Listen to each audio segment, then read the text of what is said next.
ბატონო ირაკლი, მოგესალმებით, გთხოვთ დაიკავოთ თქვენთვის განკუთვნილი ადგილი. პირველ რიგში ჩემი და კომისიის სახელით მადლობას გიხდით მობრძანებისთვის და ასევე ბოდიშს გიხდით, რომ წინა გამომსვლელების რეგლამენტიდან გამომდინარე თქვენ ლექციების გაუქმებაც კი დაგჭირდათ და სტუდენტებს ხო არ ვიცი თუ გაეხარდებოდათ, ყოველ შემთხვევაში მადლობა რომ ასე სერიოზულად მივდექით ამ საკითხს. პროცედურაა ბატონო ირაკლი ასეთი, რომ თქვენ ხელი უნდა მოაწეროთ გაფრთხილებაზე, თუ შეიძლება, რომელშიც აღნიშნულია, რომ ჩვენი კომისიის წინაშე კითხვებზე უარი, ცრუ ახსნა განმარტება არის სამართლებრივი პასუხისმგებლობის საკითხი. დიახ, თუ შეიძლება, დღეს არის 28, თუ არ მეშლება, ხომ ასე 28 მარტი.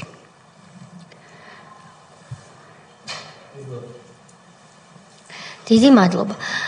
თქვენ გაქვთ მიკროფონი, რომელიც როცა ჩართავთ, მხოლოდ მაშინ გაისმება თქვენი ხმა.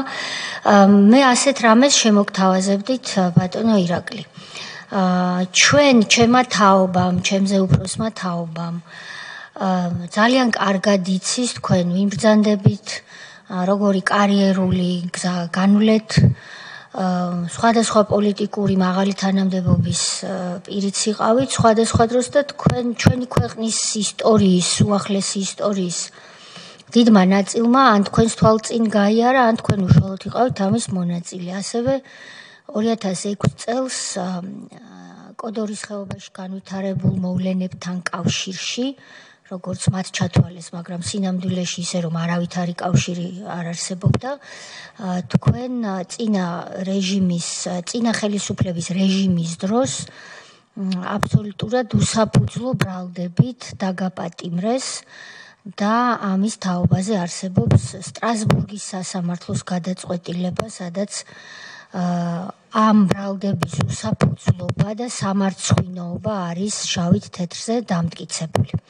მაგრამ მიუხედავად იმისა, რომ ჩვენ ეს ყველაფერი ვიცით, თუ შეიძლება რომ იმ ახალგაზრდა თაობისთვის, რომელმაც შეიძლება არც კი იცის ვინ არის ბატონ ირაკლი ბათიაშვილი, გარდა თქვენივე სტუდენტებისა და შეიძლება იმ ოჯახის შვილებისა, ვინც თქვენ გიცნობენ, დავხარჯოთ ამაზე 5-10 წუთი და თქვენ რომ გვიამბოთ თქვენი კარიერული გზის შესახებ და შემდეგ უკვე თავისუფალი თხრობის რეჟიმში კოდორის ხეობასთან დაკავშირებით რა გაქვთ ჩვენთვის ქრონოლოგიურად სათქმელი და არა მხოლოდ, რასაც ჩათვლით საჭიროდ 15 წუთის განმავლობაში რომ გაგვესაუბროთ.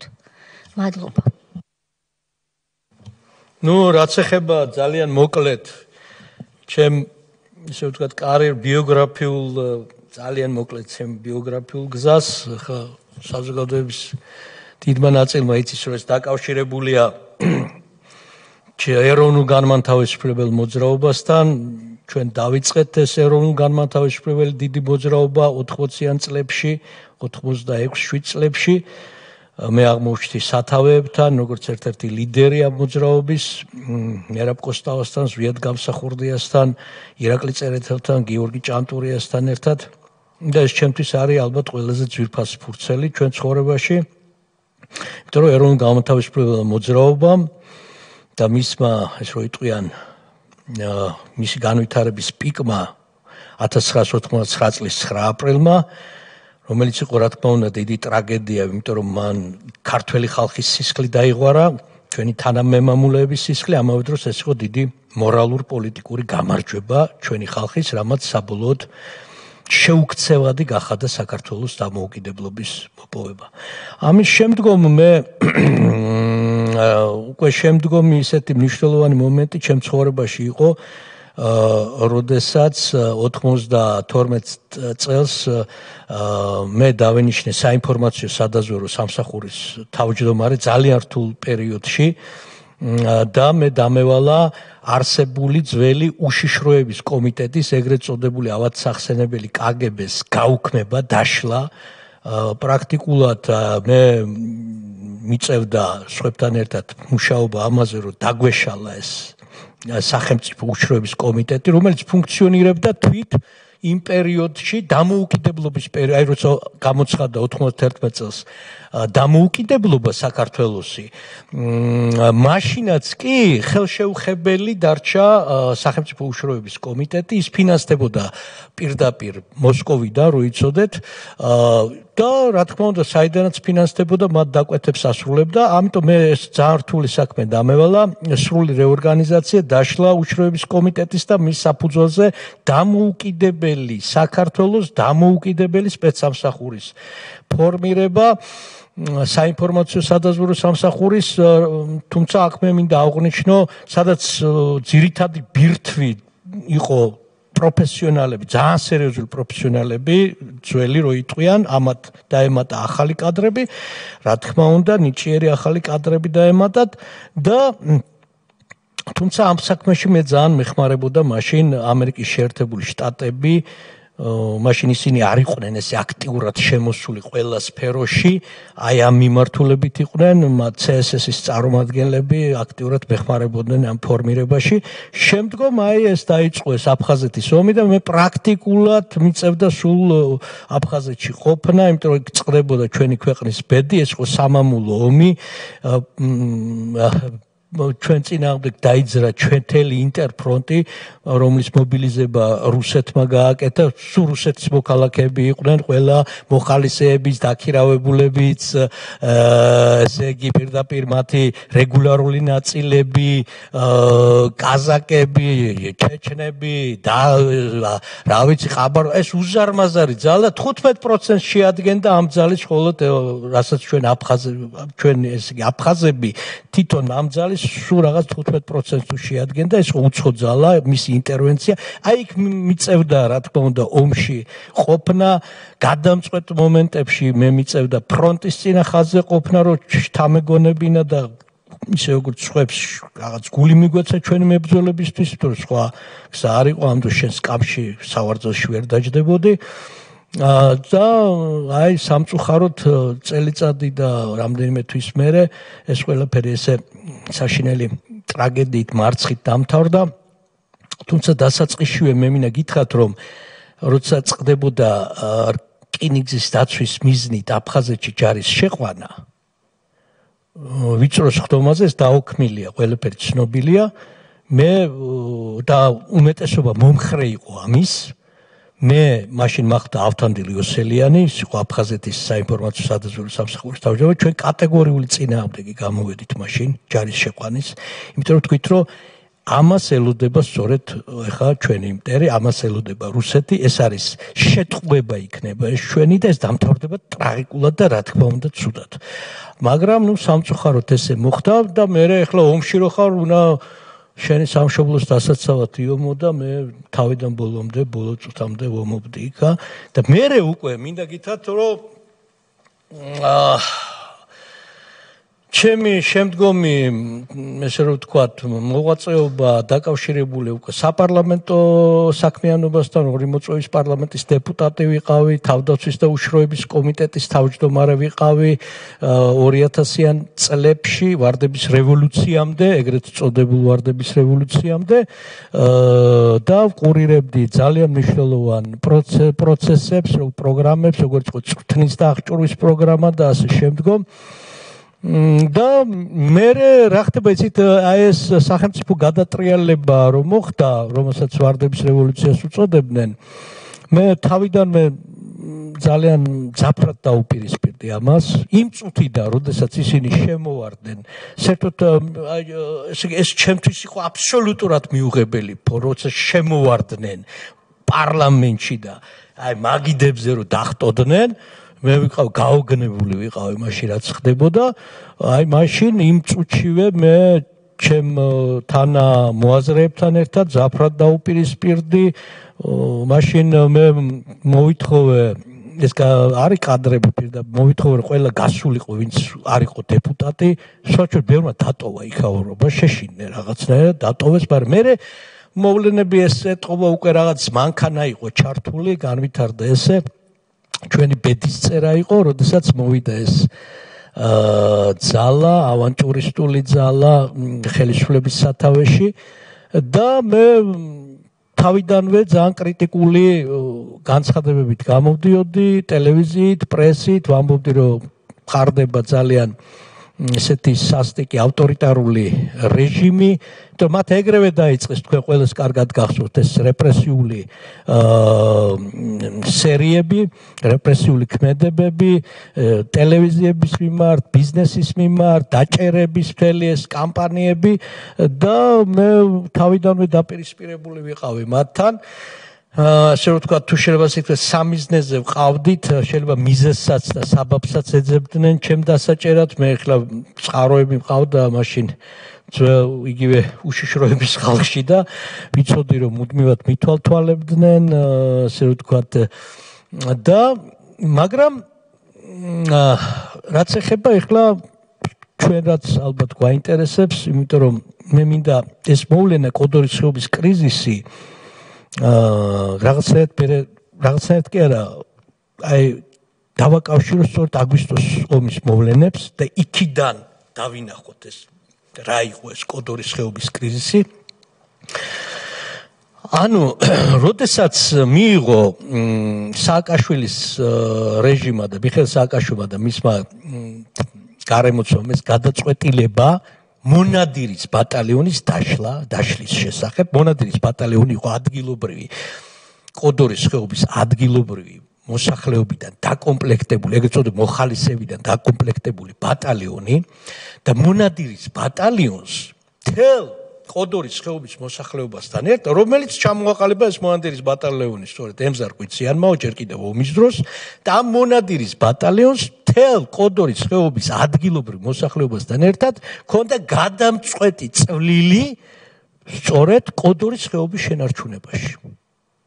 კოდორის ხეობა ეს იყო სტრატეგიულად ჩვენთვის მნიშვნელოვანი ოკუპირებულ აფხაზეთის ტერიტორია. მთელი აფხაზეთის ტერიტორია იყო ოკუპირებული, ერთადერთი რეგიონი, რომელსაც აკონტროლებდა საქართველოს ხელისუფლება და რომელიც ოკუპაცია ვერ მოახერხეს, ესე იგი რანაირი შემოტევები არ იყო. მე სულ მქონდა კოდორის ხეობასთან, ესე ვთქვათ, ურთიერთობა ჩასვლა და იქიდან ვინ არ შემოუტია სეპარატისტებმა, რუსებმა, ბაგრამიანის ბატალიონმა, ჩრდილო კავკასიელი, ბოლოს რუსებმა აჟარაში პირდაპირ დესანტი ჩამოსხეს 2002 წელს და მაინც ვერაფერი ვერ მოახერხეს, ალყა დაარტყეს. იმიტომ რომ ეს იყო ძალიან ბრძოლისუნარიანი, კარგად შეიარაღებული მოსახლეობა, რა თქმა უნდა, ძალიან ბრძოლისუნარიანი, ძალიან უდიდესი პატრიოტიზმის სულისკვეთებით განსხვავებული. ეხლა ამას მე რატო ყვე? რა თქმა უნდა, როდესაც ეს გადაწყვეტილება იქნა მიღებული, მე მაშინვე ამაზე მქონდა ძალიან მძაფრი რეაქცია, რომ ეს არათუ შეცდომაა, რასაც სააკაშვილი და მის ხელისუფლება აკეთებს, ეს იყო დანაშაულებრივი ქმედება, რა თქმა უნდა. ამის მერე გადის დრო და ახლა მე როგორ ხვდები ამ მოვლენების ესე რომ ვთქვათ ეპიცენტრში, ესე რომ ვთქვათ. მე ვიმყოფები ბეთანიის მონასტერში, მე პერიოდულად დავდივარ ხოლმე ესე ვთქვათ მონასტრებში, ეს კაი ხანია უკვე. ერთი კვირის განმავლობაში ვიყავი იქა და რო ამომიყვანეს ჩემმა მეგობრებს ამოვყავართ იქიდან მირეკავს სარკის ჟურნალისტი ნინო მეტრეველი და მთხოვს აი რა კომენტარს მიცემთ ბატონო ირაკლი კოდორის ხეობაში ამ განვითარებულ მოვლენებთან დაკავშირებით მე გუწფელად გავიკვირა. წარმოდგენა არ მე ნინო მეტროველმა სხვათა შორის ჩვენება მიცა. და რა ხდება მეთქი? აი ესეთი ამბავია რომ იქ ყოფილი ბატალიონი მონადირის წევრებმა ემზარ კვიციანთან ერთად იქ იმყოფება ემზარიც გამოაცხადეს დაუმორჩილებლობა ამ გადაწყვეტილების გამო. და აი ესე მე უთხარი ნინო მეთქი მე ხა ვერაფერ პასუხს ვერ მე გავერკვევი მოვლენაში და ესე გადავრეკე მე ემზარ კვიციანთან გავიდა ზარი და ესე შევედი მე კომუნიკაციაში გამოვკითხე რა ხდება რა ამბავია მე ემზართან მქონდა ნორასთანაც მქონდა საუბრები და როცა ამოვედი და ჩემ ქალაქში და ჩემთვის ნათელი შეიქმნა ერთი რამ რომ აი რა მე როდესაც უკვე საქმის კურსში ჩავდექი რომ სააკაშვილს და მის უახლოეს გარემოცვას, კერძოდ ოქროაშვილს და ვანო მერაბიშვილს ქონდათ მიღებული გადაწყვეტილება უკვე, რომ იქ უნდა შეეყვანათ ჯარი, მთელი საჯარისო განაყოფები და პლუს შინაგან საქმეთა სამინისტროს დანაყოფები, უზარმაზარი ესე ვთქვათ ძალა თავარი ძალა იყო ჯარი, რომელიც უნდა შეყვათ გოდრიცო. ჩემთვის ნათელი გახდა შემდეგი, რომ ეს ავანტურა გარდა იმისა, რომ დიდი უსამართლობა ადგილობრივი მოსახლეობის მიმართ, რომელიც ესეთი დამსახურებული იყო საკუთარი ქვეყნის წინაშე, ეს დამთავრდებოდა საბოლოო ჯამში, მომავალში კატასტროფული შედეგებით და უმძიმესი შედეგებით საქართველოსთვის. და ჯერ ერთი ჩემთვის ნათელი გახდა, რომ ესე იგი ეს ცხადი იყო ჩემთვის, რომ ეს იყო პირდაპირი მოღალატეობრივი ქმედება და გადაწყვეტილება ხელისუფლების მხრიდან. ამას მხოლოდ საკუთარი ქვეყნის მტერი თუ გააკეთებს, რომ განაიარაღოს საკუთარი მოსახლეობა ოკუპირებული ტერიტორიის ერთადერთ სტრატეგიულად მნიშვნელოვან რეგიონში, რომელსაც შენ აკონტროლებ და რომელიც ჯერ კიდევ ოკუპირებული არ არის. ამას არავინ არ გააკეთებდა და რა თქმა უნდა, ეხლა მაშინ მე მივიღეს ჩემთვის ძიმე გადაწყვეტილება, ვიცოდი რომ დიდი დარტყმები მელოდა მე ამაზე, რომ მე ამას წინ უნდა ავდგომოდი, მე უნდა დავპირისპირებოდი ამ საკითხში ხელისუფლებას და პირველი რაც გავაკეთე, წავედი პირველი მახსოვს რუსთავიორზე მივედი მაშინ და გამიშვეს იმაში და იქ გამოვედი ვილაპარაკე რომ დაუშვებელია ამის გაკეთება, ჯარის შეყვანა და განიარაღება მოსახლეობის, რომ ეს კონფლიქტი თავისუფლად შეიძლება მშვიდობიანად დარეგულირდეს და გადაწყდეს და რეალურად გეტყვით რა მე ხო ვიცოდი კან ერთი ადამიანიც რო გაეგზავნათ იქ. აი ძალიან კარგად იცის ბატონმა სოზარმა, აი ერთი ადამიანიც რო გაეგზავნათ იქ და მიეცათ საშუალება იქ საუბრის, ეს კონფლიქტი გადაწყდებოდა, ეს კრიზისული სიტუაცია, მაგრამ სააკაშვილს კონფლიქტში გულისხმობთ არა აფხაზებთან კონფლიქტს არა, თვითონ ადგილობრივ ჩვენ ხო მოსახლეობა. ეს თქვენ თანამდებობა გაქვთ თუ არაფერი, მე მაგდროს არაფერი არ. კი, მე ვიცი, მაგრამ საზოგადოებაც რო ხო, არა, ამ დროს მე ვარ ჩვეულებრივი თანამდებობის პირი არ ვძახი. არანაირი თანამდებობის პირი უკვე კაიხანი არა ვარ. და ეს კრიზისული სიტუაცია გადაწყდებოდა, ესეთი განწყობაც იყო იქ თვითონ იმ გაფიცულ თუ ადამიანებში, თვითონ კოდორის ხეობელებში, მათ არაფერი არ უნდათ გართულება ესეთი და მაგრამ ნათელი იყო, რომ სააკაშვილს უნდოდა ძალის დემონსტრირება, სააკაშვილს უნდოდა ალბათ სისხლის დაღვრა, არ ვიცი ეს ჭირდებოდა ეს რაღაც ძალის დემონსტრირება და ეს გადაწყვეტილება აღმოჩნდა შეუქცევადი. მე მაშინ გამოვედი უკვე ბევრჯერ სხვადასხვა ტელევიზიები, მივეცი ესე იგი ჩემი პოზიცია მძაფრი გამოვთქვი ამასთან დაკავშირებით და ჯერ დამიბარეს მახსოვს პროკურატურაში მოწმის სახით დამკითხეს და მერე უკვე მახსოვს მოვიდნენ სოდის თანამშრომლები ჩემთან სახლში, რომ უნდა მობრძანდეთო აი მოდულის შენობაში, შინაგან საქმეთა სამინისტროს იმ შენობაში უნდა მივსულიყავი ბრალის წარსადგენად, პირდაპირ მითხრა, ანუ დასაპატიმრებლად. მაშინ მე არავინ აღარ შევაწუხე, ესე ვთქვი, ტაქსი გავაჩერე და ჩემი ფეხით მივედი იქა და სადაც მე უკვე ბრალი წამიყენეს, სრულიად აბსურდული ბრალად ბედებოდა ინტელექტუალური დახმარება ამბოხებისადმი. მე მქონდა სულ რამდენი ჯამში 7 წუთიანი საუბარი ემზარ კვიციანთან და მე ნორა კვიციანთან და იმ ბრალდებაში თავიდან ჩემი საუბრების გარდა ჩემი სატელევიზიო გამოსვლებიც ფიგურირებდა, ჩემი საჯარო გამოსვლები, სადაც მე გამოვხატავდი ჩემ ნეგატიურ დამოკიდებულებას, რომ ეს ჯარის შეყვანა და ესეთი ქმედება დაუშვებელია, არ შეიძლება არავინ. და მე უკვე ესე იგი აი ამაზე ქონდათ აქცენტი ამ ჩემს საუბრებზე, სადაც საუბარში მე რა საუბრებია, ვეკითხები რა ხდება, რა სიტყვობთ, მე უკვე ერთ-ერთი პატარა საუბარია, სადაც ემზარი მეუნება, რომ ესე იგი რას მაბრალებენო, ვითომ მე რაღაც რუსეთის სამშვიდობო ჯარების სარდალთან ვარ, ესე იგი გარი რაღაც შეთანხმება, არანაირ საერთოდ არ ვიცნობ ვინ არის ეს.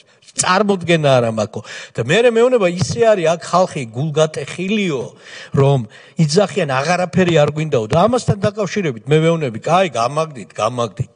აი ეს მერე მოჭრეს ფალსიფიკაცია გააკა. აი სტრასბურგმა ეს პირდაპირ საიდან დაასაბუთა, იცით სტრასბურგ. ძალიან რომ მოჭრესო, ჩემი ატრიალეს ეს საუბარი, რომ ჩემი დისკრედიტაცია მომხდარიყო ხალხის თვალში. მაინც ვერ მოხდა ჩემი დისკრედიტაცია, მთელი საზოგადოების თვალში ცხადი იყო, რომ მე ვიყავი პოლიტიკური პატიმარი. მაგრამ გამოძიე ესე იგი უკვე როდესაც დამაპატიმრეს ჩემ ადვოკატებს უკვე მიცეს თვითონ სოდიდან მე მგონი თლიანი სტენოგრამა რა, სტენოგრაფიული ჩანაწერი, სადაც სრული ტექსტი იყო. და პირდაპირ ჩანდა რა იყო ამოჭრილი იქიდან. გამიგეთ, ამიტომ ძალიან მარტივად დასაბუთდა ეს, რომ ეს იყო ფალსიფიკაცია. მე მომათავსეს ყველაზე სასტიკად დახშულ საპრობილეში, ეს იყო მე-7 საპრობილე, მასთან ესე იგი ნამდვილად ვერ მოვა ვერანაირ შედარებაში. ეს არის 2006 წლის ივლისის ბოლო. იქ მომათავსეს სამარტო საკანში, სადაც ეს იყო აი ნამდვილი აი დახშული კუბო რა, რაღაც 4 კვადრატული მეტრი. და ვიყოფებოდი მე, აი გონათ რომ ხა მორალურად და ფსიქოლოგიურად გავწყდებოდი, პირიქით მე კიდევ უფრო გავძლიერდი, წვენაშიც გავძლიერდი კიდევ უფრო და ბევრს მუშაობდი, ბევრს წერდი.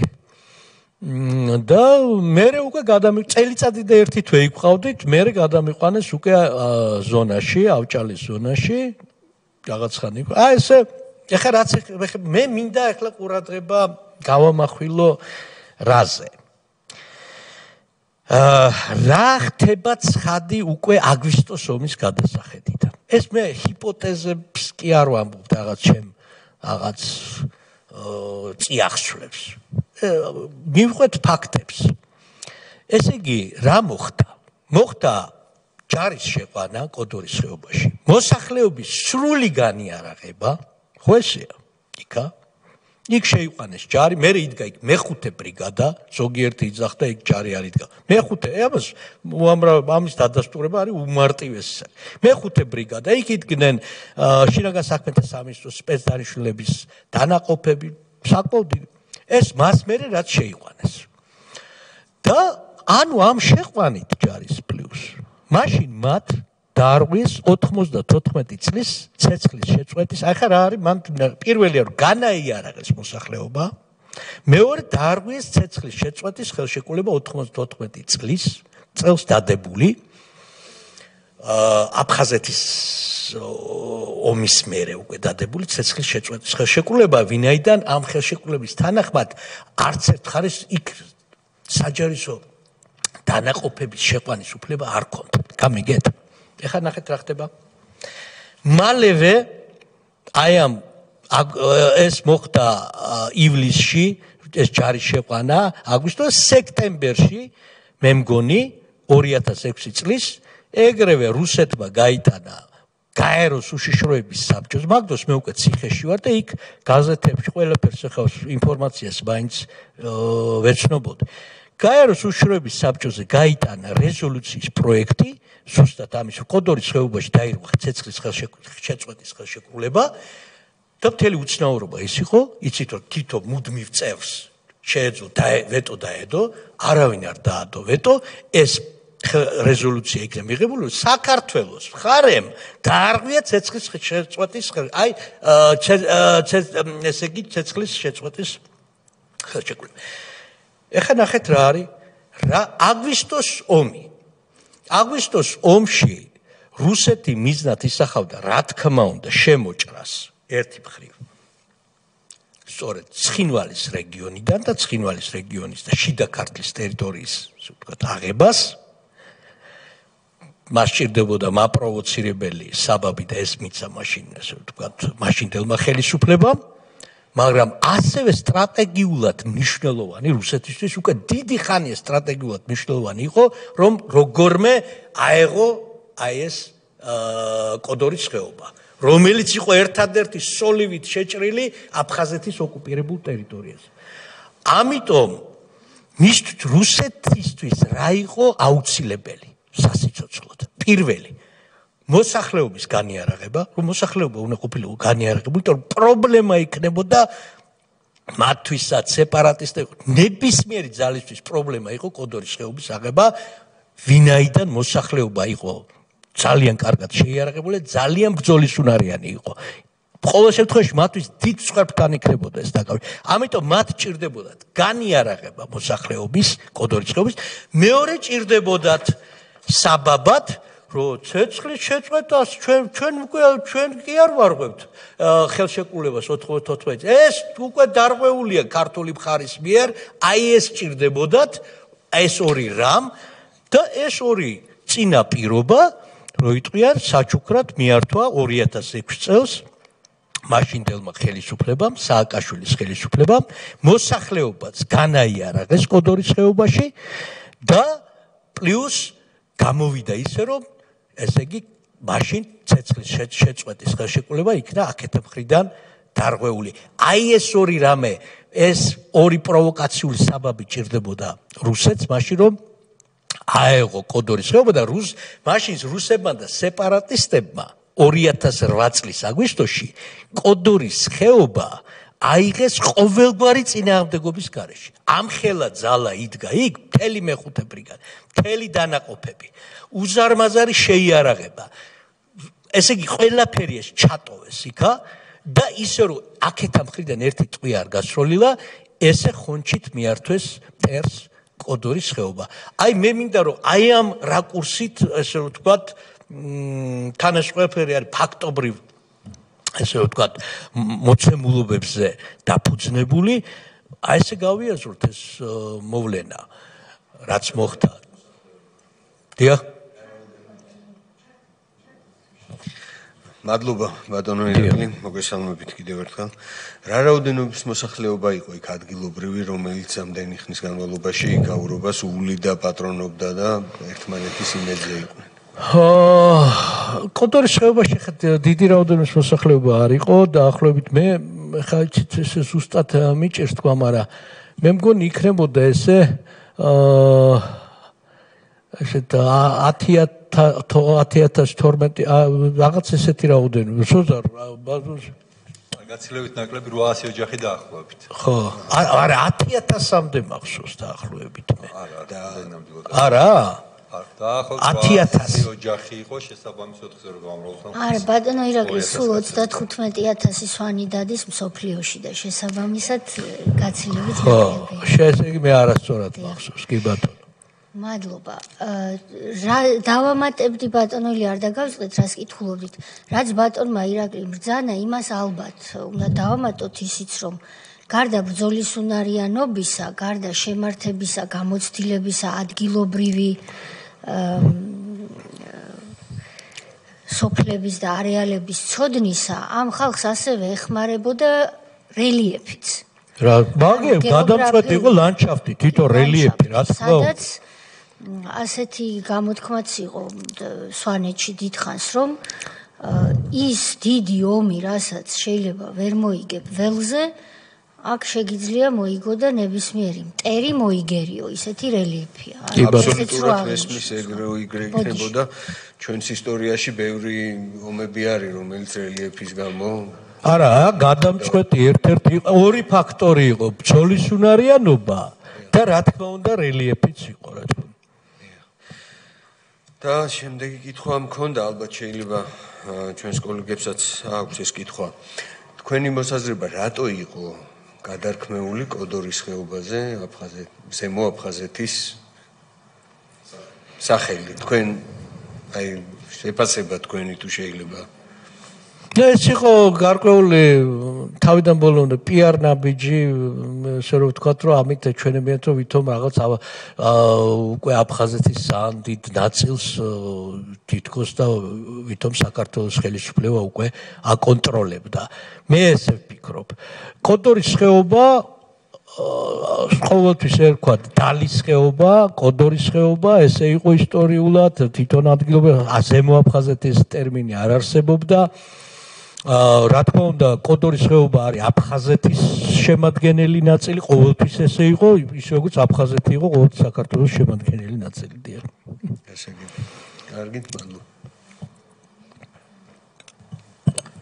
კითხვები შეიძლება იმდენად არ მქონდეს, უბრალოდ რაღაცები მინდა გავიხსენო მეც, იმიტომ რომ ქალბატონი თეა ხშირად ამბობს, რომ ამ ჩვენს მოსმენებს მათ შორის აქვს ძალიან დიდი მნიშვნელობა იმ ახალგაზრდებისთვის, რომლებსაც შეიძლება ბევრი რამე არ ახსოვთ და რომლებიც შეიძლება დღეს სამყაროს უყურებენ ვიღაცის მიერ მიწოდებულ ინფორმაციაში და იმ ვიღაცის მიერ მიწოდებულ ინფორმაციულ პრიზმაში. იქ ვიყავი 1993 წლის 27 სექტემბრის შემდეგ, სოხუმის დაცემის შემდეგ, როდესაც გამოვიარეთ კოდორის ხეობა და ჩემს თვალწინ ხდებოდა, როდესაც ორი ადამიანი სხვებთან ერთად, მაგრამ თავარი ორი ადამიანი, ემზარ კვიციანი და მისი და ნორა კვიციანი არღულიანი, უბრალოდ რას აკეთებდნენ, რომ ხეობის დაცვა მომხდარიყო. იყო სრული პანიკა და ამიტომაც ძალიან ბევრი ადამიანი, მათ შორის მოსახლეობაც იყო მზად რო დაეტოვებინათ და აი თითოეულ ადამიანს არ წმუნებდნენ, რომ დარჩენილიყვნენ. დარჩენა ჩაიქ მაგალითად მახსოვს სხვა რამდენიმე სამხედრო ნაწილთან ერთად საზღვაო ქვეითები იყვნენ ორი ქართულად არც ქვია, მე მგონი ზაღალი შილკა ჰქონდათ, ეს შილკები დარჩნენ ერთ-ერთზე მე ვსახურობდი რადისტად. და აი ამ ადამიანებმა შეინარჩუნეს ეს ხეობა. მახსოვს პირველი შემოტევები როცა იყო უკვე კოდორის ხეობაზე ნოემბრის დასაწყისში, გადასკვირაბები ერთ-ერთი ყველაზე რთულად გასავლელი ადგილი და იქ იყო პირველი მსხვერპლი და პირველი ბრძოლები იქ იყო და ეს ყველაფერი ჩემს თვალწინ ხდებოდა და ისიც კარგად მახსოვს უკვე მომდევნო წელს, როდესაც ისევ იქ ვიყავი, ემზარ კვიციანს რო ვეუბნებოდი ხელშეკრულება რო დაიდო, რაც თქვენს ბრძანეთ მოსკოვის ხელშეკრულება, ემზარ როგორ ვენდობით ამათ, აი რა გვიჭირავს ხელში და მან თქვა რომ ეს არის ახლა ჩვენი ხსნა, რომ ამოვისუნთქოთ, იმიტომ რომ სხვა გზა არ აქვს წინააღმდეგ შეიძლება გაუწიოთ რაღაც პერიოდი წინააღმდეგობა, მაგრამ ნუ გასაგები იყო, ვისაც ვებრძოდით, ხო, არ იყო მოწინააღმდეგე მხარე, აფხაზური მხარე. და ამიტომაც ამან მოგცა ნამდვილად საშუალება, რომ შეგვენარჩუნებინა ხეობა. ისიც კარგად მახსოვს, როცა ეს თქვენს მიერ ნახსენები ოპერაცია შედგა იქ, არა მხოლოდ განაიარაღეთ, რამდენი ადამიანი დაიჭირეს შეთითხნილი ბრალდები. რა თქმა უნდა, ძალიან კი. ზოგს აბრალებდნენ მაგალითად, რომ ტრეფიკიორები იყვნენ. იმ ოჯახებში ძალიან ბევრ ოჯახში ცხოვრობდნენ სხვადასხვა ეროვნების ადამიანები, რომლებიც იქ ცხოვრობდნენ, ოჯახის წევრები იყვნენ და თქვა საბჭოთა კავშირიდან მოყოლებული დარჩენილები და ეუბნებოდნენ, რომ ესენი თქვენ ხავთ აქ მონება და არ აძლევთ საშუალებას 20 წელი წარმოგიდგენიათ, არ აძლევთ საშუალებას გაუშვათ და ტრეფიკინგის ბრალდებით მოხდა დაკავება ძალიან ბევრი მებრძოლი ბიჭის და ბევრი მათგანი ციხეში დაიღუპა კიდეც. ეს თალკე ისტორია რო ვკითხულობდი შემდეგ მათ სამედიცინო დასკვნებს ადამიანს თითქოს უტარდებოდა მკურნალობა, მოცულობითი პროცესი თავში, ანუ სიმსივნე ჰქონდა თავში, თითქოს და გარდაცვალების შემდეგ ექსპერტიზა ამბობს, რომ ტუბერკულოზით არის გარდაცვლილი. ცალკე სამყარო იყო სააკაშვილის ციხე და ამაზე ალბათ ბევრი მსჯელობა გვექნება კომისიის ფარგლებში. ეს იყო ის რეალობა, რაშიც გვიწევდა. კიდე ერთს ვიტყვი და რასთავარი დაბომბეს და იქ ხალხი დაიღუპა იმის დროს, როცა შემიძლია 93 წლის სექტემბერში ის კოდორის ხეობა და შემდეგ ჭუბერი გადმოიარა ათეულობით 1000-მა დევნილმა, იქ გზა არ არსებობდა მანამდე და ემზარ კვიციანმა თავისი პირადი მონდომებით თვითონ შოულობდა ტრაქტორის საწვავს ამისთვის და არ გაჩერდა სანამ ის გზა არ გაჭრა, თორე ის გზა რო არ ყოფილიყო, მსხვერპლი იქნებოდა გაცილებით მეტი და მართლა ძალიან ბევრი ათეულობით და შეიძლება ასეულობით ადამიანის სიცოცხლე არის სწორედ ემზარ კვიციანის აი ამ გადაწყვეტილებებზე. და შეიძლება იმდენი კითხო, აქვე ვიტყვი, იქ იყვნენ ადამიანები, რომლებიც იცაოდნენ ხეობას კოდორელებთან ერთად, მათ შორის ბატონი ზურაბ აგლაძე იყო პოლკოვნიკი, რომელიც გმირულად იდგა ამ ხალხთან ერთად. ბატონი ანანიძე, ჩუმბერი თვალწვდები, პოლკოვნიკი, რომელიც იყო არტილერისტი და არტილერიის ხელმძღვანელი და აი საოცრებებს აკეთებდა ეს ადამიანი და დიდი მადლობა მინდა უთხრა. მე მოგვიანებით ბატონო სოზარ მე მიწევდა სულიკ ჩასვლა და ყოფნა, სწორედ იმიტომ რომ ისევ ხელახლა იყო სულ საფრთხები, აი იგივე დესანტის ის რო ახსენე და მანამდეც სულ იყო და აქედან მქონდა ესეთი სიახლოვე კოდორელებთან და კოდორის ხეობასთან. და ბოლოს უბრალოდ ემზარ კვიციანს არაერთხელ აქვს ნათქვამი, რომ მე მქონდა ინფორმაცია ან მე მივხვდი რას აპირებდა სააკაშვილი. სააკაშვილი აპირებდა რომ ჩაებარებინა კოდორის ხეობა. როცა ის ამას ამბობდა, ნუ აი ვერ წარმოიდგენთ რამდენჯერ გვაქვს ნაჩხუბარი და რამდენჯერ მაქვს ემზარ ამას როგორ ამბობ. როგორ შეგიძლია ესეთი რამე დაუშვა. თუმცა ფაქტი დღეს გადმოსახედიდან არის რომ აღმოჩნდა ემზარკვიციანი მართალი. ქონდა განზრახული, არ ქონდა განზრახული სააკაშვილის ჩაბარება. ეს ერთია, მაგრამ ფაქტი დადასტურდა და თქვენ რასაც ყვებოდით, ესეც თითქოს არის. წინაპირობა ორი მთავარი შეუქმნეს. არის რომ რაღაცნაირად ეს გადაწყვეტილი იყო. თუნდაც აი ეს რაც წეგან თქვით რომ უშიშროების საბჭომ მიიღო რეზოლუცია, სადაც ჩვენ დაგვადანაშაულეს ხელშეკრულების დარღვევებში და არც ერთმა ჩვენმა სტრატეგიულმა მეგობრებმა არც ვეტო არ დაადო, ხო? და არც საქართველოს წარმომადგენელს ხმა არ ამოუღია. ესეც რაღაცნაირად აი ამ წარმოდგენებს თითქოს განამტკიცებს, რომ რაღაცა ხდებოდა შეგნებულად. ის მოსახლეობის განიარაღება, იქ რო თქვით მეხუთე ბრიგადის შეყვანა, თუმცა თქვენ წინ გუშინ იყო ბატონი რა გვარია შტაბის უფროსი გოგავა, რომელმაც უარყო, მაგრამ რა ვიცი. მე მინდა ერთი რამე ბატონ სოზარ, ჩვენ ვიცოდეთ, ეხა ეს ხო ამას საფრთხე გამოძიება არ ჭირდება უკვე. ეს ტელევიზიით და იმით რო მოვიღოთ ჩვენ 2006 წლის ეს მოვლენები, რაც შუქდებოდა ტელევიზიით, ამ ოპერაციას, ამ ავანტიურას და ამ ოპერაციას ოფიციალურად ხელმძღვანელობდა ორი პირი, ხო, მთავარი იყო ირაკლი ოქრუაშვილი, რომელიც იყო მაშინ თავდაცვის მინისტრი, ვინაიდან ის მისი ხელმძღვანელობის ქვეშ იყო ეს საჯარისო მთელი დანაყოფები და მეორე მხრივ ვანო მერაბიშვილი, ხო? ანუ მთავარი ძალა, რაც იქნა გამოყენებული, ეს იყო შეიარაღებული ძალების ქვედანაყოფები, სწორედ ამ ერთი ბეწო კოდორის ხეობის წინააღმდეგ. თუმცა მე მაინც მინდა შეიკავოთ, რომ თლათ ეს ცოტა 800 ოჯახს რო ამბობთ, საშუალოდ მე ხა სულ მწევდა იქ ყოფნა, თითო ოჯახში 5-6 კაცი მაინც უნდა ვიანგარიშოთ კოდორის ხეობის ასეული კაცილებით რაოდენობა მეტი იყო, ასე არ არის. სვანებით თლათ ეს ცოტა არ არიან, 90,000 კაცია ჯამში, ასე. კი ბატონო და შეიძლება ეს კითხვა ხო იცით დროთა განმავლობაში მოდის გარკვეული კითხვები გუშინაც უნდა დამესვა ბატონი გოგავასთვის, დღეს კი დაუსვეს კითხვა ბატონ ყურაშვილთან. ის რომ სენაკში იყო ჩვენი სამხედრო ბაზა, რომელსაც უნდა დაეცვა აფხაზეთის მხრიდან შეტევის შემთხვევაში აი ეს მიმართულება. ამ დროს პრაქტიკულად სენაკის ბაზა 2008 წლის აგვისტოში არის დაცლილი, იქ არ არის არც ერთი ჯარისკაცი. შემოდის ან აფხაზები, აფხაზკაცრავად შემოდის რუსული ჯარი, ზუგდიდს იკავებს და მიდის ენგურის ხეობას მეუყვებიან და კეტავენ აფხაზეთიდან ზემოდან გადმოსასვლელ კოდორის ხეობიდან გადმოსასვლელ გზას. უბრალოდ რა იმათაც არიჩქარეს და რატო არიჩქარეს ამ შესახებ რაღაც ინფორმაციები მაქვს, საჯაროდ ვერ ვიტყვი, მაგრამ ერთი დღით ადრე რომ ასულიყო.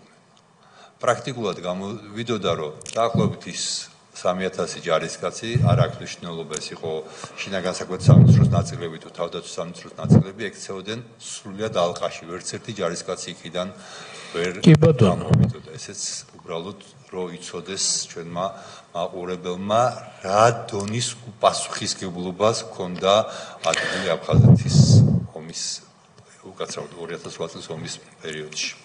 და მინდა კიდევ აი ბატონო სოზარ ქაბოდონთეა ხაზი გაუსვა კიდევ იმ ვითარებას, რომ ეს რაც არის აბსოლუტურად დადასტურებული და ყველა მიცის. ესე იგი კოდორის ხეობიდან ისე გამოვიდა მთელი ეს რა თქმა უნდა ბრძანების საფუძველზე, მთელი ეს ნაწილები, როგორც სამხედრო, ასევე შინაგან საქმეთა სამინისტროსი, რომ საერთოდ არანაირი წინააღმდეგობა არ გაუწევიათ, ერთი ტყვი არ გაუსრულიათ, ჩატოვეს უზარმაზარი, ესე რომ ვთქვათ, ტექნიკა და ასევე შეიარაღება, საწვავი, უამრავი რაღაცა ვინმე თუ იტყვის, რომ ვერ მოახერხებდნენ მის გამოტანას, ლიკვიდაცია მაინც შეეძლოთ ამის განადგურება, რომ ეს მტერს ხელში არ ჩავარდონ და ამის გაკეთება თავისუფლად მათ, რა თქმა უნდა, შეეძლოთ, მაგრამ ეს ზევიდან იყო ესეთი ბრძანება და რა თქმა უნდა, ეს იყო უდესი დანაშაული, ყველა წინაპირობა სწორედ 2006 წელს კიდევ მინდა ამას ხაზი გაუსვა ორი მთავარი წინაპირობა, რაზეც მე ვთქვი, რაც ჭირდებოდა მაშინ რუსეთს, ის ორი წინაპირობა პრაქტიკულად შეუქმნეს რუსეთს, რის საფუძველზეც უკვე 2008 წლის აგვისტოში კოდორის ხეობა იქნა აღებული ყოველგვარი წინააღმდეგობის გარეშე. სეპარატისტების და რუსების მიერ.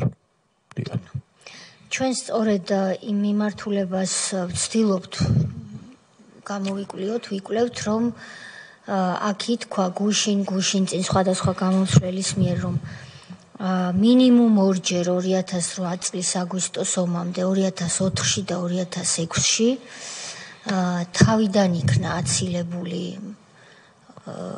საომარი მოქმედებები და დღეს ჩვენ კიდევ ერთხელ მოვისმინეთ, რომ მიზანმიმართულად მიმდინარეობდა სამშვიდობო ინიციატივების ჩაშლა, პროექტების გაუქმება, ინფორმატების შეჩერება, სადაც დიალოგი მიმდინარეობდა და რასაკვირველია, ამას თან ახლდა იმგვარი გადაწყვეტილებები და ნაბიჯები, რომლებიც თქვენ ფაქტებზე დაყრდნობით მოგვახსენეთ და აგვიხსენით, რომ კოდორის ხეობა პრაქტიკულად 2006 წლის ივლისის ამ გადაწყვეტილებებით და შემდგომი მინაბიჯებით უკვე თითქოს და გაამზადეს ლანგარზე მისართმევად რუსეთისთვის, სწორედ სააკაშვილის ხელისუფლებამ.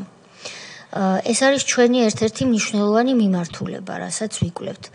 ამის შემდეგ და ყოველდღიურ რეჟიმში ხდება პიარული, ეგრეთ წოდებული ბაბლის შექმნა, რომ ისინი არიან იმის საპირისპირო, რასაც აკეთებენ, ანუ მიმდინარეობს სახელმწიფოებრივი მავნებლობა და პიარული უზრუნველყოფა ხდება, რომ ეს პირიქით არის სახელმწიფოებრივი აღმაშენებლობა და აღმშენებლობა და ჩვენ არა მიხეილ სააკაშვილი, არამედ დავით მეხუთე აღმაშენებელი გვმართავს. ეს სიმპტომები სახით თუ ვიტყვით, როგორც დაავადება იყო და სიმპტომები ჰქონდა, მაგალითისთვის, აი დღეს ბატონი პაატა სვამდა კითხვას, სხვები სვამდით კითხვებს გუშინ წინ, რომ როდესაც საომარი მოქმედებაა, ვთქვათ, ცხინვალის რეგიონში, 8 აგვისტოა, ავად სახსენებელი დღე ჩვენი ქვეყნის ისტორიაში და უმაღლესი მთავარსარდალი არ ისმენს ვითარების შესახებ სამხედრო ინფორმაციას და დროშებით, ბუშტებით და ბრიფინგის ტრიბუნით ჩადის, რომ ბრიფინგი მოაწყოს. ჩვენ ან როგორც თქვენ ბრძანეთ, ავანტიურასთან და სიგიჟესთან გვაქვს საქმე, ან ვიღაცის ან რაღაცის დავალებების შესრულებასთან, ან ორივესთან ერთად. ეს ძალიან რთული საკვლევი საკითხია, მაგრამ ყოველ შემთხვევაში ჩვენ იმას მაინც თუ შევძლებთ ამ კომისიის ფარგლებში გამოცდილების მქონე პირებთან გასაუბრების შედეგად, რომ სწორი კითხვები მაინც დავსვათ და ამ კითხვებს პირველი პასუხები გავცეთ, მე ვფიქრობ, რომ არც თუ უსარგებლო საქმეს გააკეთებს ეს კომისია და ამიტომ ძალიან მადლიერი ვარ თქვენი მობრძანების და მონაწილეობის. მე მინდა წევრებს ვკითხო, ხომ არ აქვთ შეკითხვები. ბატონი გურამის კითხვას მოვისმენთ, გთხოვთ. მოგესალმებით ბატონო ერეკლი. გამარჯობა. მართალია თქვენ იმ პერიოდში 2012 წლებში თანამდებობა არ ქონდათ, მაგრამ მანამდე ქონდათ სამაგიეროდ ისეთი თანამდებობები, საინფორმაციო სადაზვერვო სამსახური, მისი ხელმძღვანელობა და შემდგომში თავდაცვის უშუალობის საბჭოს კომიტეტის თავმჯდომარე, ანუ ძალიან ისეთი თანამდებობები, რომ გამოცდილებასთან ერთად ინფორმაციებიც ბევრი გექნებოდა, დარწმუნებული ვარ. სახელმწიფოებრივი. ამიტომ არის თქვენი მათ შორის კოდორის ხეობასთან დაკავშირებითაც მოსაზრება და პოზიციები საინტერესო ჩვენი კომისიისთვის, რომ როგორც ქალბატონმა თეამ ბრძანა, ჩვენ ეხა ვიკვლევთ ზუსტად იმას, რომ ბევრი ასეთი მტკიცებულება, რა თქმა უნდა, რომ შეფასდეს ნაცმოძრაობა როგორც რეჟიმი, მაგრამ რა თქმა უნდა, ჩვენ ობიექტურად გვინდა ასევე კიდევ ისეთებიც დავამატოთ ამ დასკვნას, რომელიც შეიძლება არ იყო ან ჩვენთვის ცნობილი, ან საზოგადოებისთვის. ამიტომ თქვენი პოზიცია მნიშვნელოვანი არის იმითაც, რომ გუშინ მაგალითად ჩვენ კიდევ შევახსენეთ სამხედრო ხელმძღვანელებს, რომ არაერთხელ დადასტურდა, რომ მოაღლესი მთავარსარდალი, ამავდროულად პოლიტიკოსი, პრეზიდენტი სააკაშვილი არ იყო ძირითადად კონტაქტზე სამხედრო პირებთან. აქ საუბარი არ არის რიგი ჯარისკაცზე და ოფიცრებზე. გენერალურ შტაბთანაც, გაერთიანებულ გენერალურ შტაბთანაც არ ფიქსირდება, აი გუშინდელ დღეს თუ გადავავლებთ თვალს ჩვენ 4-ვე პიროვნების და დღეს კიდევ პრაქტიკულად არათუ არ ფიქსირდება მისი ურთიერთობა სამხედრო ხელმძღვანელობასთან. არამედ ერთ-ერთმა დღეს პრაქტიკულად ქალბატონითიას დაჟინებული კითხვების შემდგომ ძლივს აღიარა, რომ უნდოდა კონტაქტი 2008 წლის 7 აგვისტოს უკვე, როცა რეალურად დაწყებულია, როგორც ისინი ამბობენ, მოქმედებები პრეზიდენტთან, მაგრამ მან ეს ვერ მოახერხა, წარმოიდგინეთ. იმ გენერალმა, იმ ადამიანმა სამხედრო, რომელიც არის წინა ხაზზე და უკვე დაწყებულია და ჩადის გორში სამხედრო უმაღლესი მთავარსარდალი და კონტაქტს ვერ ამყარებს. ეხლა ჩემი კითხვა ამ შემდგომარეობს, თქვენი აზრით, ზოგადად არაერთხელ არის დაფიქსირებული ასეთი მაგალითები. რატომ გქონდა თქვენი აზრით სააკაშვილს ესეთი დამოკიდებულება ზოგადად ჯარის მიმართ? ჩვენ ასევე ვიცით, რომ სამხედრო ოპერაციებიც შინაგან საქმეთა სამინისტროს სპეცდანიშნულების რაზმებს ძირითადად გადააბარა. ანუ ხშირად არის აქაც რა თქმა უნდა საჯარისო ნაწილები არის შეყვანილი კოდორის ხეობაში, თუმცა აქაც აქტიურია შინაგან საქმეთა სამინისტრო. ანუ პრაქტიკულად ჩვენ ვერ ხედავთ ერთ ოპერაციას ისეც და მათ შორის სამხედრო ოპერაციას, სადაც წინა ხაზზე არ იყო შინაგან საქმეთა სამინისტრო და რეალურად მისი დამოკიდებულება აი ამ სამხედროების მიმართ არის მკვეთრად უარყოფითი. და თქვენი როგორც პროფესიონალის შეფასება, რომ ამ შემთხვევაში მას როგორც ამავდროულად სახელმწიფო მეთაურს დასაყრდენი ყავდა რეალურად შინაგან საქმეთა სამინისტრო. და აი ეს ნიშნავს ზუსტად იმას, რომ შეფასება აი ამ პოლიტიკური რეჟიმის უნდა მოხდეს ისე, რომ ჩვენი აზრით, წინასა რა თქმა უნდა ამას არ ვიტყვი, მაგრამ ჩვენი აზრით, რომ ეს არის ზუსტად ის რეჟიმი და სისტემა, რაც სხვათა შორის საერთაშორისო სასამართლომ სტრასბურგისამ თქვა, რომ პირდაპირ წერია ეს გადაწყვეტილებაში, რომ დანაშაულებრივი სისტემური დანაშაულის შემცველი იყო ის ხელისუფლება.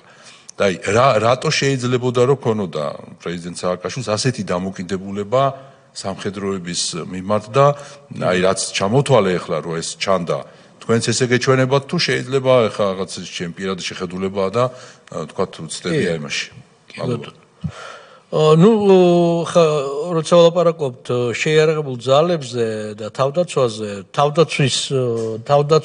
შეიარაღებულ ძალებს მთლიანად და თავდაცვის სამინისტროსაც მან სათავეში ჩაუყენა ასევე რომ იტყვიან თავისი უმჭიდროვესი გარემოცვის თავის კლანის წევრი ირაკლი ოქროაშვილი, რათა ესე ვთქვათ რაიმე ელემენტი ეჭვის და უნდობლობის მოესპო, დამოკიდებულება მას ჰქონდა სამხედროებისადმი უნდობელი გამომდინარე იქიდან, რომ სამხედროს ის არ უყურებდა როგორც რეჟიმის დამცველს, ის რეჟიმის დამცველად იაზრებდა მხოლოდ სოც, კუც და აი ესეთ სტრუქტურებს, სწორედ მათი ნდობა ჰქონდა, მათზე იდგა თავიდან ბოლომდე, მათ ხელმძღვანელზე მერაბიშვილზე, რაც ეხება სამხედროს მიმართ მას თავიდანვე რა თქმა უნდა ესეთი უნდობლობით გამსჭვალული დამოკიდებულება ჰქონდა, იმიტომ რომ თვითონ სამხედროების და ჯარისკაცის ოფიცრის ცნობიერება არ არის ესეთი, რომ მან რაღაც აი რეჟიმი უნდა და ეს მაშინაც არ ჰქონდათ ამ სამხედროებს, თვით მე მაშინ ახლა ციხეში ვიმყოფებოდი ზონაში, მაგრამ მე ვიცი რომ იგივე მე მქონდა ინფორმაცია რომ 7 ნოემბრის დარბევების დროს ბევრ სამხედროებში ჩემი მეგობრები დამიცავდნენ სახურობდნენ მაშინ ჯარში და გარკვეულ ისეთ დანაყოფებში, სერიოზულ დანაყოფებში, ვიცი რომ ბევრში ეს უკმაყოფილებას იწვევდა ეს ქმედებები, ამიტომ სააკაშვილის დამოკიდებულება იყო რა თქმა უნდა ეჭვიანი, უნდობელი, მისთვის გარანტი იყო ის რომ ოქროაშვილი ყავდა თავდაცვის მინისტრად, ვინც მან თავში დაუყენა, მისთვის გარანტი იყო რომ სამხედრო პოლიციის სათავეში ყავდა თავის ხალხი, მისთვის გარანტი იყო რომ სოდი და კუდი იყო მისი ესე ვთქვათ თავიდან ბოლომდე ყურმოჭრილი მონები, რომლებიც ემსახურებოდნენ მას და ემსახურებოდნენ რეჟიმის სიმტკიცეს და რეჟიმის შენარჩუნებას და თვითონ ამათაც ევალებოდათ, რა თქმა უნდა, რომ თვალყური ედევნებინათ, რომ ჯარში რაიმე უკმაყოფილებას ადგილი არ ქონოდათ. კიდევ შევახსენოთ საზოგადოებას, აი თქვენ სწორედ ძალიან რომ თავდაცვის მინისტრი რო შეცვალა და ირაკლი ოქროაშვილი დანიშნა, სწორედ მაშინ მოხდა სამხედრო აკადემიის გაუქმება, სამხედრო დაზვერვის გაუქმება, 2000-ზე მეტი სამხედრო თუ ოფიცრების თუ ჯარისკაცების გაშვება. რეალურად აი ასაც თქვენ ბრძანებთ ეს ყველაფერი მაგას მithumetes აი თქვენთან იყო კომისიაზე საუბარი, თქვენ კითხვას ვავდით აი ვეტერანების გავით რომ mithumetes ვეტერანები ვინც იყვნენ ის ძველი სამხედროები, რომლებიც ესე რომ თქვა ასპარეზობდნენ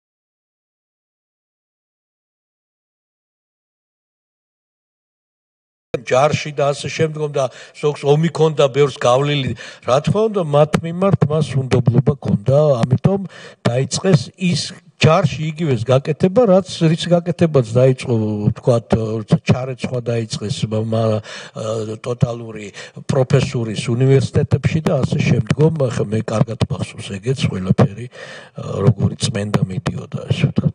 დიახ.